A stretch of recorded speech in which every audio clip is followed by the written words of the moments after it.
Kimia na nzambe eumela na bino elongo ba internet nyonso bisika bozwami. Wabino ndeko José Matuvangwa, communément appelé na katia IDPS Mwana Manyanga, communicateur de l'IDPS. Toza susu kati na sika oyo pona tolobela makambo mboka na biso bandeko. Mboka na biso RDC eza na kati ya plan moko ya mabe. Le loyo toza le 30 septembre 2022 lingwa la commune de lingwa na kati ya Kisasa bouclé.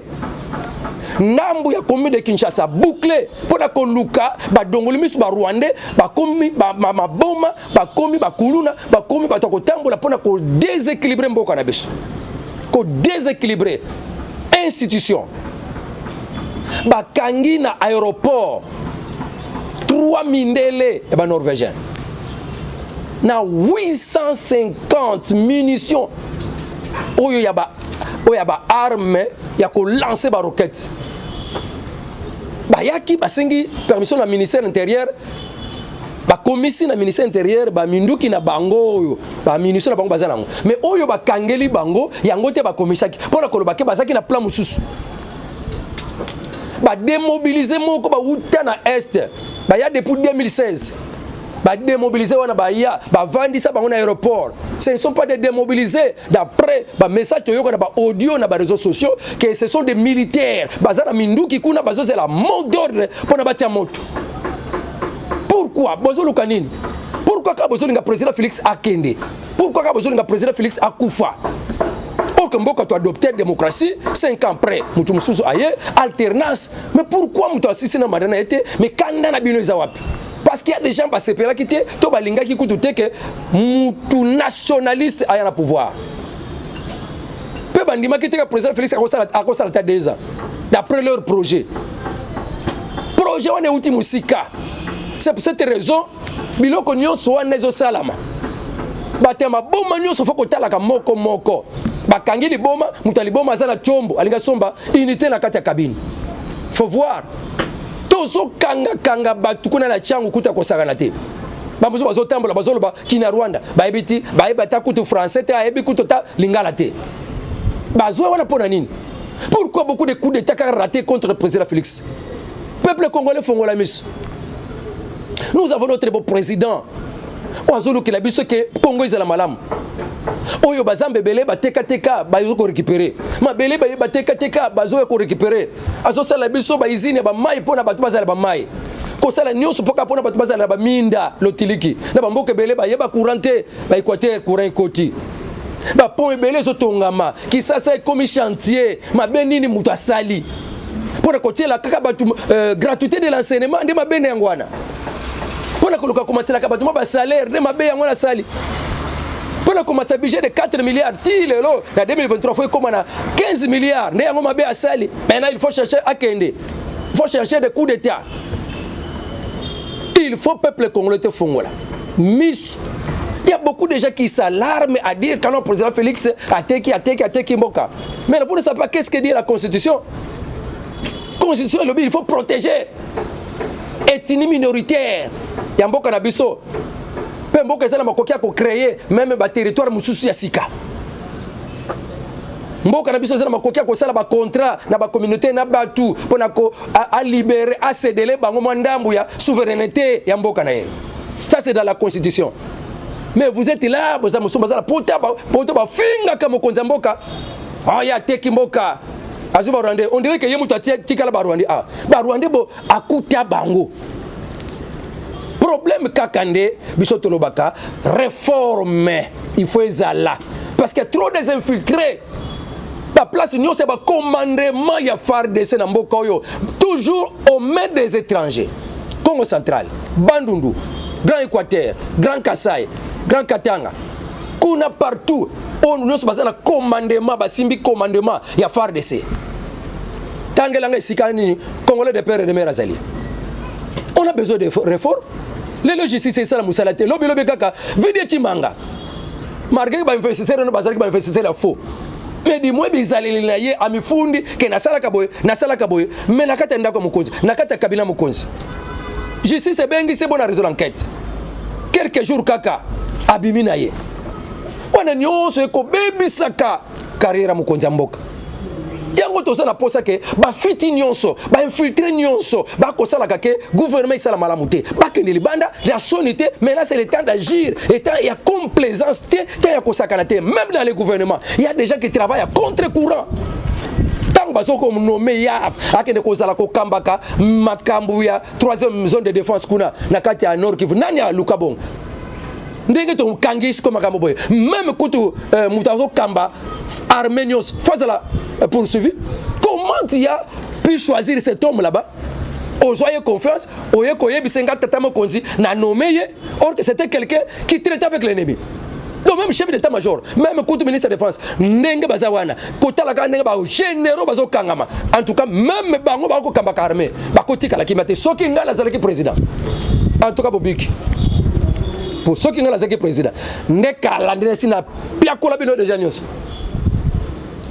Yango wana mboka na biso esengeli ezala na kata bokebi to ezala na kata bokebi bazo kanga ba Rwandais nzamba zana mboka Kongo nzambi ya papa Kimbangu prophète Kimbangu nzambi azo sala na kati ya Kongo na bandundu babimisi ba soda ya mikuse mutu moko azakuna ba mboka kati batu bazoboma batu wana bazala bambua ezo yoka solo batu bambua ezo diriger batu wana batu musu baza milai mais batu musu baza mikuse so ba yeli bino wana soutien mikuse wana okomona bango na ba yena nu de boko grimace bango tango bako bima wana bakomi ebele bazo uta wapi bazo yeba te bakota ka yango wana mutu akokambaka mapinga ya bandundu o mutu babengi colonel Jean-Baptiste Muindo apesi mobeko waza chargé ba opération militaire ya 11e région militaire ya garnison de Kikwit kuna na Kwilu ya lobi ba nyonso population za kati ya bamboka kuna babima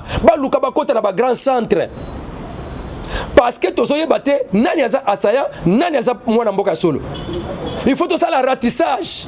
Photocota. Bazo finga biso trop. Faire des choses à l'autre côté. Bande ko biso belé ba kufi. Na kati ya ba makambuana. Ba bizamba te. Ba kufi belé. Ba lobby ratissage.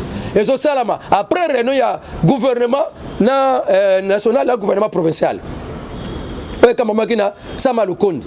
Kala mingi te na kati ya Maindombe wana na kati ya Maindombe. Territoire babenga ya Yumbi 5 ans après. Wana papango bilaza kuna balela boma bango kaka na Maindombe susu siko na territoire ya kwa mutu e komi so batoko boma ozo kama na mutu parti waza parti moko na ngobila wana Rita Bola baza mwana ya parti ya ngobila gouverneur na bisowa kaka na periode na Yesusu mwa ba passe Yesusu. En tout cas, Nzambe asunga biso na kati ya Congo. Lokola papa colonel Jean-Baptiste Muindo Zumo mokanu wana ndenge bapesi yo mukumba wana sala ratissage. Tolingi toyoka bandu ndo ezwi kimia. Parce que les Rwandais sont en action. Bateke bayaka bazaka ba Congo batikala jamais koza makanisa ko bomana pe ya ko kata na mitunde ngwana. Ça ils ont montré que ça c'est vraiment bizarre les Rwandais. Et nous savons que le Rwanda est notre agresseur. Mais comment le Rwanda est l'agresseur du Congo, mais l'ambassadeur du Rwanda est encore au Congo. Il y a un Congo, biso ba population, ba pesinga maloba, ngaye mutindami. Nazwaka makambo population, na yebisi ba kambi. Nazwaka makambo ya ba kambi, na yebisi ba population. Nga nazawana comme communicateur. Nazoko loba sikoyo, makambo population lobi pa bino ba konzi, ba kambi. Po bomona na complicité. Bolo ba bien. Rwanda agresse à Congo. Ce que ça bon, tozo nyokwama ba kata biso mitu. Et nous avons déclaré ça même dans la tribune des Nations Unies.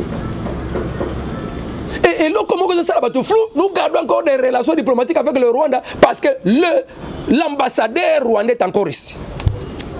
Yango ba Congo ba sengi départ na yakende na ye. Pour la côté de mokilité que président Félix a complaisant non, nous voulons notre président et la population est derrière le président de la République. C'est C'est le Rwanda qui nous agresse. Toyoki yango na tribune des Nations Unies. Maintenant, prenons les décisions. Tokabola bundeko, yokende, yabiso aya, et c'est tout. Si balango to koti makamba Uganda, makamba ko sala ka Uganda, c'est un vrai aventurier koleka. Na malamu kutuna yeba ke Rwanda penza aza penza komona na vis-à-vis boyeke munguna par rapport à hypocrite lokola Uganda. Un hypocrite de talent. Contrat bango za 2 mois, tina fin ya octobre kosi la baki na bango papa. Pourquoi renouveler toujours les choses? Oh ekoza la renouvelabilité. Population boyina ye onikende casque bleu kende. Alors tokena makambo Assemblée nationale député moko azui motion. Et ça na bato bako sambuisa ka Assemblée nationale. Koyoki sa ka Assemblée nationale soni. Ya ngwana to sala commission moko boyote ala makambo wana. Oh ba yo kisi Assemblée nationale soni pour ko panza bango sango ke bango bazwaka mbongo bango bazwaka te et sengeli ba entendre bango na commission moko boye Assemblée nationale indimi Assemblée nationale ko sala commission pour ba entendre papa Moindo sangite Moindo bususu na Délice Sanga bango balobi ke biso na nenga salaire bazwaka $7,000. Mais bazalaka na ba prime na bango ko landisa pe valeur ya mutu na mutu. Po ba député no so basa valeur mon côté. Oya kambaka PAJ, oya kambaka commission boy, oya kambaka commission boy. Donc mutu na mutu azana ndenge na ya prime. Ba prime eza ndenge mon côté. Alors ceux qui ont sangisa ki ba prime ya député nini oyeko koma na $21,000. Et puis prime pesa salaire te, avantage eza salaire te. Soko kekaka na ba morgue, kene ba morgue. Po ba morgue lelo. Na kala kuto zalaki mutu soka bimi bako leleta mokolo moko deuxième jour baké kunai. Mais lelo bakoma na moko lekana. Même ndenge bakoma ko imposer batu batia kaka formol. Tuna na formol ya mutu moko 200,000. Soki opesi mbonga formol te. Et bien maintenant yoko zoate. Et on impose, on scroque les gens comme ça. Ba bureau de baza kuna kuna kuluka ba mituka. Mais batu baso scroquer batu na kata ba morgue, bako senga ka batu ba 200,000. Et bien beso lekana mbala moko lekana cimetière 200,000 nini. Morgue formol ya nini. Mais on impose les gens et puis ce qu'on paie c'est pas des 100,000 on a été. Il faut s'ouvrir telle chose. Ce qu'on doit avoir un salaire dans un hôpital, na morgue ba futa kaye. Mais tel ce que babimisi 10 bébés par jour. Ba na mutu $100. Ce qui me colle. Babimisi 10 bébés $1,000. C'est que les lots likelemba ya mutu yo bi likelemba. Donc so basala ka 5 na kata morgue wana. Donc par jour mutu mutu $1,000. Ce qu'on a commencé 2 semaines, à combien? Voilà les salaires. Ils avantage. Ils ont avantage à Moussala Naye, à imposer Naye, le Komoko Boyabandeko, Yiba Batu, $100 yaba, Mbongo yaba, formol. Mais, bah, député paye, n'a côté la bangote. Pour la que salaire Naye, et ça c'est les autres, le salaire.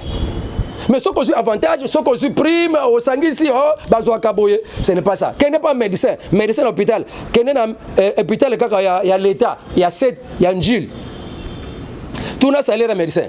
Mais il y a combien par jour on a un avantage? Mbongo basala kanakata hôpital wana, obiango combien? Nana kalikila kango. Bango ne bajera kango directeur, médecin directeur wana, ndeka zo kambongo wana. Azundambo memengo na l'État. Ndamu suba tika la kozo à part salaire à l'État. Bazo kapé ba prime à hôpital na mbongo ekota kanakata hôpital. Obiango combien? Obi combien prime? Oh munga ngazo akachoka la garde wana. Fiche ça, oh 10 000. Il y a côté à bout, fiche comme 20 000. Bon, on a dit c'est pour la carrière, on est comme 10 000. Donc, on va pas salaire. Donc, député, salaire n'a pas lobby 7 000. Mais avantage, prime, ça dépend de Moutou. Et ça, député à Kala, prime, comme avantage, totalisé, nous, on peut comme 21 000. Mais salaire à Pamba, jamais est comme 21 000. Alors, oignon, ça zobi misabuzo bawana, que salaire est à 21 000, wana balobi, ayokisi, Assemblée nationale Sony, azor risque ba invalider, batumi balé wana, Délice Sanga. Bazo risque bango, ba invalider bango, ba entendre bango, so ba maintenir position na bango. Ba ke démentir tena ba télévision. Que salaire ya député za la kalongo 21 000 te wana ba ko invalider bango ana makambozo le kanakata Assemblée nationale ba kongoma ni boye ba kango video chimanga bimaki na yene to lobaki yango video chimanga asili ko bimaya soni na justice ya Congo ba ko seka kango makasi mengana lobaka Vital Kamerhe wana asili ko bimaya abimi na ye ba sokolie ba laver metango ke na es ba to babosani Na discours ba lo banini zongisa mbongo, zongisa 57 millions. Donc obima bima na yo, mais peuple congolais pour la veille motema na yo la veille oh sali. Dans la ville Chimanga, ba sokola la bango yo ba bimisa yo atakutu ba quitter na bango. Mais tikali na mitema ba congolais. Yaka un jour oh na ngapesa sa candidature dans la députée okoyoka. Et ça bongo information mususu pour en eau profonde ya banana mokonza mboka kale ko poser premier pierre en janvier. Mikolo balobi que non ba o baza comité a suivi nango ba benga kango bicops. Ah non. Bicop na sukabe. Bicop comité wana de suivi ya makamba pour en eau profonde. Balobi ma misale ko banana décembre. Batupe ya kotonga route rail ya Brazzaville. Basali déjà comité bakopesa fait de route na bango les 5. Mais papa mokonza lobake 80% misala il faut ça mananu na port en eau profonde avant bandanzela ya route rail ya Brazzaville. Pour intérêt na biso c'est ne port en eau profonde na biso. Brazzaville baza nyonso na ba ventiler bazolinga ba casser Congo. Tata mokonzi kolanda wana te. Ça c'est la communauté internationale qui veut ça. Na ba bad na bango. Mais balobi en tout cas, il faut déjà en décembre misala e banda. Yako banda ko tonga port en eau profonde. Alors Congo central pe mboka mobimbato sepeli nango makasi. Bana mibale bakufa kine école ya Shekina na Debonome. Shekina école babenga kango Arche de Moïse to Ekamo. Malade yebani te épidémie moko boy kaka bana na mbalakata bana mibale bana classe bakufi. Moko na hôpital. Nde makambo eza epa ya bakambi ya santé bakonzi ya santé ba yekola épidémie nini elinge kota na kata école. Ne école na bakanga ki yango ça fait moins 2 semaines oyo épidémie moko bimaki na kata école wana on ne sait pas c'est quelle épidémie sous lingi bimaka kata mboka na biso mbala kata bana basa na école bakufi libela moko na hôpital étude eza makasi c'est pourquoi to utiliser ba mesures sanitaires bisikanyo so ko tambolaka et wana moi communiqué otoko pesaka bande kona biso na kati ya mboka ya kisasa tozaka na mokonzi be moko papa mokonzi Fachi Beton ye aye pona kobongisa mboka Congo azana kati ya prophétie ya Simon Kimbangu prophète bino boyebi penza musala ba prophète te prophète azamuta uta lola te prophète azali muta bota makaka lokola yo papa maman ba yo ki posa moko ba boti mwana moko me nzamba pesi likabu akomi prophète elingelo bateka ta bikisi asali makamu nyosa bolamu ale tolo bake prophète wana vraiment leki yeswa te yango na Congo makamu to yeba kango bien te nzambo fotobela eza nzambo ya basakoli wana bazalaka na banzambe na bango Eli Moïse ti na bakimbangu ba Branham bazalaka na banzambe na bango et leur Dieu était Jésus-Christ. Nzambe wana ya kimbangu abikisa bato na Congo neso. Alors nzambe abikisa Congo. Ezande le Seigneur Jésus-Christ. Nous devons mettre confiance en lui. Bible mutazoloba.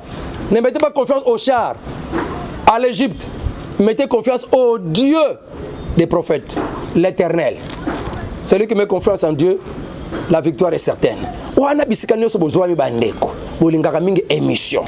Oyo ya la voix céleste ya Yokabaz ndeko na biso visionnaire papa Alvin Beya bambote bele na ba vision ya boye Alvin Beya musala kitoko nzamba pambola yo kole Yesu Kristo akamba yo atambuza yo osala minene koleka sala ya bikamwa. Notre pays la RDC veut la paix et na loba na français pour la communauté internationale bayeba que la RDC, la population congolaise, n'est pas contente des manœuvres sorcelleries et diaboliques de la communauté internationale sur la République démocratique du Congo. La communauté internationale utilise le Rwanda pour déstabiliser notre pays. Et les Congolais le savent. Du haut de la tribune des Nations Unies, le président Félix Tshisekedi a dénoncé l'agression rwandaise et il vous a même dit, vous, le Conseil de sécurité, de distribuer, partager le rapport des experts des Nations Unies et d'en tirer les conséquences. Et jusque-là, vous en faites quoi? Pourquoi cette complaisance d'après le discours du président polonais? Pourquoi la complaisance? Il y a la communauté internationale. Herman Cohen, Assini Koloba, Rwanda, Ouganda, Moutouako agressaka Congo. Il faut batika. Et il faut la communauté internationale à Gangela Bang. Il en a le droit. Et maintenant, nous attendons la décision de la communauté internationale. Si vous aimez la RDC, si vous aimez la population de la RDC, dites un mot. Sinon, nous allons embrasser la Russie. Et d'ailleurs, d'après la prophétie, maintenant, la Russie monte en puissance. Bon, quand on s'attaque à Russie, en Ukraine, oh, Russie, c'est quoi Ukraine? Il y a un prophète qui s'appelle Branham. La Russie combattra les États-Unis, la Russie combattra l'Union européenne. Et tous les alliés des États-Unis, au Bazargana, autant, seront combattus. Et on a eu guerre d'Armageddon. Et ça, ce n'est que le combat. Ce qui fait guerre, troisième guerre mondiale. Et Kobandako, Bimela na RDC. Je crois, ambassadeur Aris Alobango, ne faites pas de la RDC un terrain de combat de grande puissance. Yango, tozoko pesaka, motobenda kamatoi, yaba Kongomani, et certains skoya kozala soudé. Papa Fayulu peut comprendre que les Congolais doivent être soudés. Parce que Banguna Bazoya Bakokipete Mutape perdé, oh Batikio, Bakokipete pour exemple SID, Batikio, oh Poyo Mutaza, Muta IDPS Batikio. Quand ils viendront ces gens là-bas, Bazana pose éliminer autochtones Nyos. Basala makambo lingi, basala makambo ndenge bango balingi. C'est pour cette raison peuple congolais. Na suki sawana, na pesa numéro nanga. Pona bino esika nyoso bozali, boye bake Congo eza na posa ko bikisama. Et loko tozoko boya na gouvernement ba traître, na FARDC ba traître. Papa Mokonzi, et loko ba reprocha kayo ba Congo na tambola kana balabala. Ngala za mwana nayo. Nazali sika moko tla kosenga na audience nyako yebisa yo. Oh, ils ont audience nangai. Ba Congomani balobaka, on ne peut pas travailler avec l'équipe qui n'a pas gagné hier. Jusqu'à aujourd'hui, les territoriaux, qui n'a pas chef de secteur, qui n'a pas gouvernement provincial, sont des PPRD qui ont eu la couverture. Il y a ceux qui connaissent Union Sacrée. Tous ces vautours des démons s'appellent aujourd'hui Tshisekadistes. Mais ce sont des gens hier, Koumisaki Kabila, Salaki Nyoso, moi Kabila. Moi je serai kabiliste jusqu'à la mort. Le lot a sali mouvement tshisekadiste. Yango Papa Mokonzi, dans les gouvernements, il y a des traîtres. Dans l'armée, il y a des traîtres. Dans chaque province, Kamba armée, Banani, Bazo Bundisa Biso. Et on ne peut pas être complaisant na bilo kwandewana. Na makambu ya protection mboka, Papa Mokonzi telema zwa penza mupanga ya kibokonzi. Tiela biso libanda ba traître nyoso wana, ba Rwanda bazana gouvernement, tia bango libanda bazana bango pona ko sala leoti. Ba muso bazana kata cabinet na yo basala ka pona yo te. Baba ndoki bakosala ka contre courant po yo obeba po yo myukama po mission na ebeba. Okende.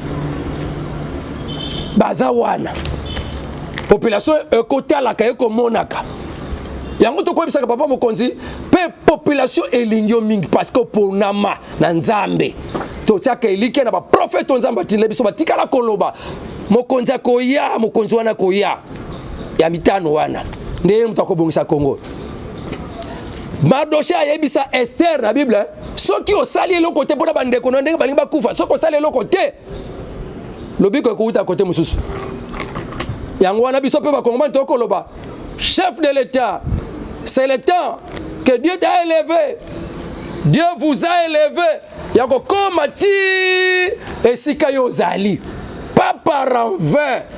On a vécu beaucoup d'années, plus de 15 ans, 20 ans avec un étranger à la tête de l'État.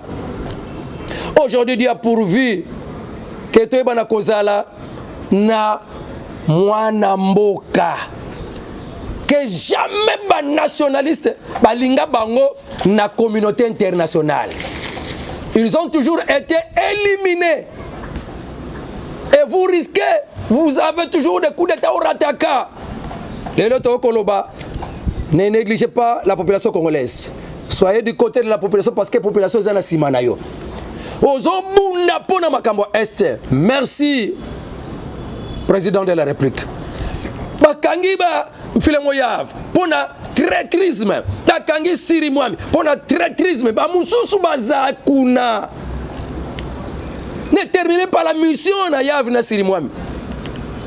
Il y a encore des gens qui sont là, qui contrôlent encore. Bazolinga ba M23 bakota. Ce qui makambukuna na este ekotambala kamala te ba M23 ba lobby na bato kabindi eza isika ba FARDC ba kotalaka ba ko dominaka ba ko contrôlaka mais ba M23 baza kuna bazo tinda maloba bino bato kabindi bolongwa population bolongwa biso tolito bunda et puis bato kabindi population ba kabindi et que zo kima po ba M23 ba lobby po ba kokufa bazo banga. Or, force kenyane eye. Force kenyane wana eye. Biso to yebike eko longola M23. Nzoka bango ba ba changer mission. Ba komi ono biso to ko bundate. Biso to sa force tampon. Force tampon. Okola bolo bango na français. Force tampon. Engela kisake. FARDC ko bundisa ba oyote. M23 ko bundisa ba bande ko na binote. Boza la kagwana. C'est que bo kabeli ba M23 bunagana libela. Jamais. Nous sommes contre ça. Président de la République, Makanisinaye, tout va traiter les alaki bongote. Wana biloko wana kochaka peuple congolais mutu pasi. Et kochaka peuple congolais mutu pasi. Papa Premier ministre azalaki na kati ya Nord Kivu, azalaki na kati ya Ituri pour kotala makambu ya état de siège. Soki bazuya kibunagana na kati ya état de siège. Ce qui est le 3/4, il y a Ituri, ils ont contrôlé le groupe armé, le ASEA, le ADF, Nataya, état de siège. Nous, qui font massacre, ils ont les cas, Nataya, état de siège. Et les gens qui ont état de siège, ils analyse la population, et ça peut penser bien tout le monde l'état de siège, mais tout requalifié, la population, le bicola, ça m'a le commetté, au Azolana. Bisotolana, Makambo, Tozozoakuna, il y a direct la population.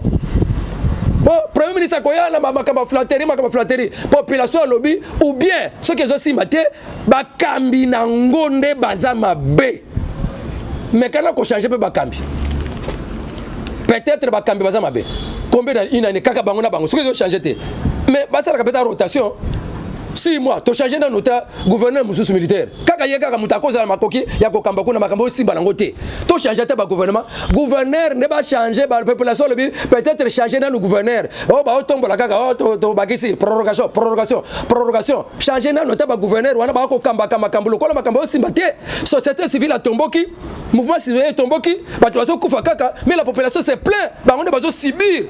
Maintenant, quelle solution? Population sur le baquet, mais quand on change les dirigeants, les acteurs, les salisa et de ces joueurs. Sinon, on sera toujours comme ça, on va crier, on va comme on est là, on va donc peut-être que on est capable à cause de la naïe. Mais le coup là, général Chico, ce côté mais ça sera grave.